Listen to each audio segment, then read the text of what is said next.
အားလုံးပဲမင်္ဂလာပါအငြင်းမြင့် education မှာယနေ့သင်ကြားမယ့်သင်ကြားရေး lesson ကတော့ G8 သင်ယူအခန်း1ရဲ့ lesson 46ပဲဖြစ်ပါတယ်ဆရာတို့ပုဒ်စာနံပါတ်6ကိုဆက်လက်လေ့လာလိုက်ရအောင်ပါပုဒ်စာနံပါတ်6မှာဆိုရင် 2 1 by 16 by 5 by 2 plus 7 by 4 minus 3 by 2 e 7 by 2လို့ပေးထားပါတယ်အတွင်းကျဆုံးခွင်းကိုအရင်ရှင်းပါမယ်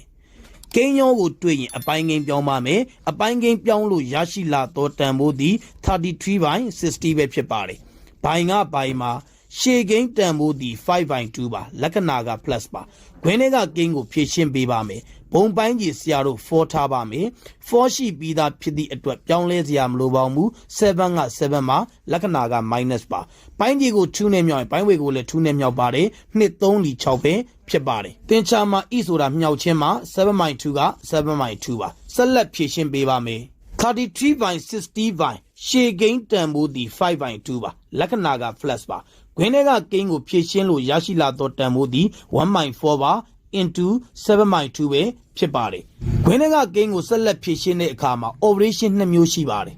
plus နဲ့ into ပါပေါင်းခြင်းနဲ့မြှောက်ခြင်းပဲဖြစ်ပါတယ်ဆရာတို့က order operation တွက်ချက်မှုအစီအစဉ်အရမြှောက်ခြင်းကိုအရင်ဖြည့်ရှင်းပေးရမှာပဲဖြစ်ပါတယ်ထို့ကြောင့်5 by 2က5 by 2ပါလက္ခဏာက plus ပါခြေစရာတန်ဖိုးမရှိသည့်အတွက်ခြေချင်းမြောက်ပါမယ်ဝေချင်းမြောက်ပါမယ်ရရှိလာသောတန်ဖိုးသည်7 by 8ပဲဖြစ်ပါတယ်33 by 60 by ခွင်းထဲကကိန်းကိုဖြည့်ရှင်းတဲ့အခါမှာဘုံပိုင်းကြီးကိုဆရာတို့8ထားပါမယ်ပိုင်းကြီးကို4နဲ့မြောက်ရင်ပိုင်းဝေကိုလည်း4နဲ့မြောက်ပါတယ်4 5လီ20ပါ plus 7က plus 7ပဲဖြစ်ပါတယ်ဆက်လက်ဖြည့်ရှင်းပေးပါမယ်33 by 60 by မှာခွင်းထဲကကိန်းကိုဖြည့်ရှင်းလို့ရရှိလာသောတန်ဖိုးသည်27 by 8ပဲဖြစ်ပါတယ်33 by 60ပါအစားကိုအမြောက်ပြောင်းပါမယ်နောက်ကိန်းကိုပြောင်းမြန်လှန်ပါမယ်နောက်ကိန်းပြောင်းမြန်လှန်လို့ရရှိလာသောတန်ဖိုးသည်8 by 27ပဲဖြစ်ပါတယ်ခြေစရာတန်ဖိုးရှိပါတယ်8တက်လီ8နှစ်လီ16ပါ3တက်လီ33ပါ